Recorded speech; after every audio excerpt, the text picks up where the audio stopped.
Assalamualaikum warahmatullahi wabarakatuh. So, hari ini saya akan mengadakan suatu podcast untuk pertama kalinya dalam memenuhi tugas mata kuliah yang saya dapatkan yang diberikan oleh salah satu dosen. Nah, jadi apa tujuan dari podcast ini? Podcast ini bertemakan kenapa alasannya kamu memilih mengambil profesi seorang guru? Kenapa alasannya kamu mengambil profesi menjadi seorang guru? Oke.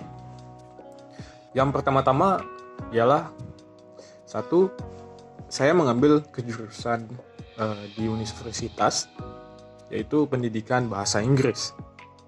Nah, jadi tujuannya itu adalah untuk menjadi seorang guru atau menjadi seorang tenaga pengajar.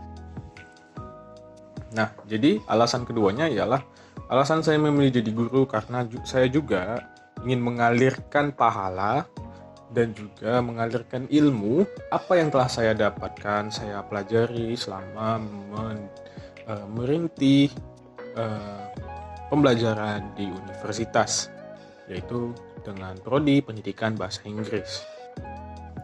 Oke. Yang ketiga, alasan saya kenapa sih saya mengambil pendidikan bahasa Inggris gitu.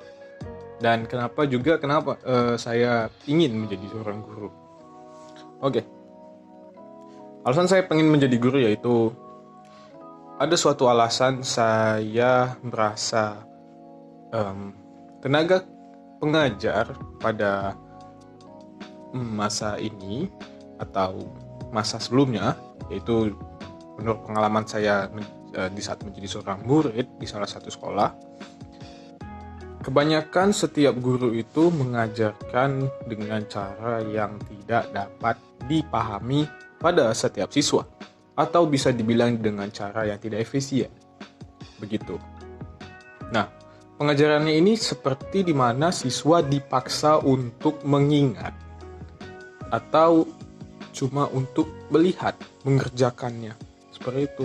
Dengan memberikan soal-soal yang berbasis bahasa Inggris, lalu mereka diharuskan untuk mengerjakannya. Dan kemudian diadakanlah suatu yang seperti biasa yang ada di sekolah, yaitu ujian. Ya, mereka hanya dengan modal ingatan yang mereka pelajari semalam, entah sebelum mereka ujian, mereka bisa mengerjakan itu. Nah, dari situ kan sudah terlihat bahwa itu tidak efisien. Karena apa? Kelak itu juga nggak akan ada gunanya setelah mereka sudah melaksanakan yang namanya ujian UAS atau ujian tengah semester yang seperti itu.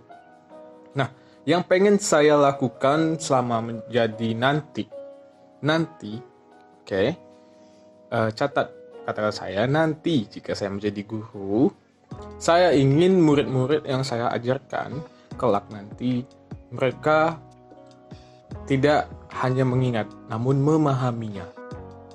Nah, bagaimana sih maksudnya memahaminya itu?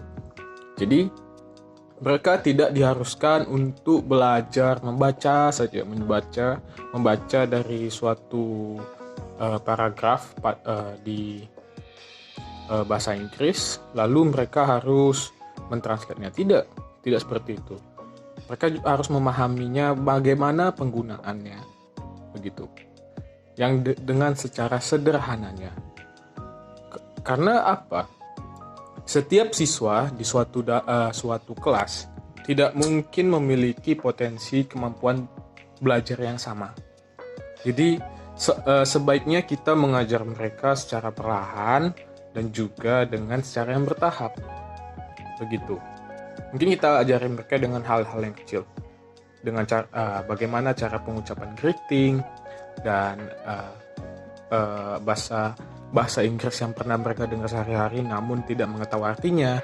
Nah, saya ingin menjadi guru bahasa Inggris dan kenapa saya memilih profesi menjadi guru, karena saya ingin mengajari mereka sesuatu hal yang harusnya mereka dapat pahami, namun bukan untuk diingat saja, seperti itu. Oke. Nah, jadi apa sih tujuan dari seorang guru itu sebenarnya? Nah, jadi tujuan yang saya rasa dari memilih profesi menjadi guru itu untuk mencari suatu, bukan hanya untuk mencari penghidupan. Justru saya di situ tujuannya untuk menghidupkan kehidupan seseorang atau masa depan seseorang. Itu yang saya inginkan. Dengan memberikan mereka bekal-bekal ilmu yang saya ajarkan dengan secara sederhana, agar mereka terlepas dari yang namanya kebodohan. Jadi dengan mereka sudah memiliki beberapa ilmu itu, mereka akan menjadi merasa sejahtera. Jadi ada yang mereka bawa selama mereka bersekolah itu, di saat yang saya ajarkan yang secara sederhana itu. Dan saya rasa itu saja dari kenapa saya memilih menjadi seorang guru. Karena saya melakukan itu dengan ikhlas agar mereka dapat memahaminya dan juga mereka tidak akan merasa pembelajaran itu tidak berguna, melainkan itu ada rasanya yang feedback dari pembelajaran tersebut. Seperti itu yang ingin saya ajarkan dan saya berikan pada mereka. Oke, saya rasa itu saja. Assalamualaikum warahmatullahi wabarakatuh dan see you, goodbye.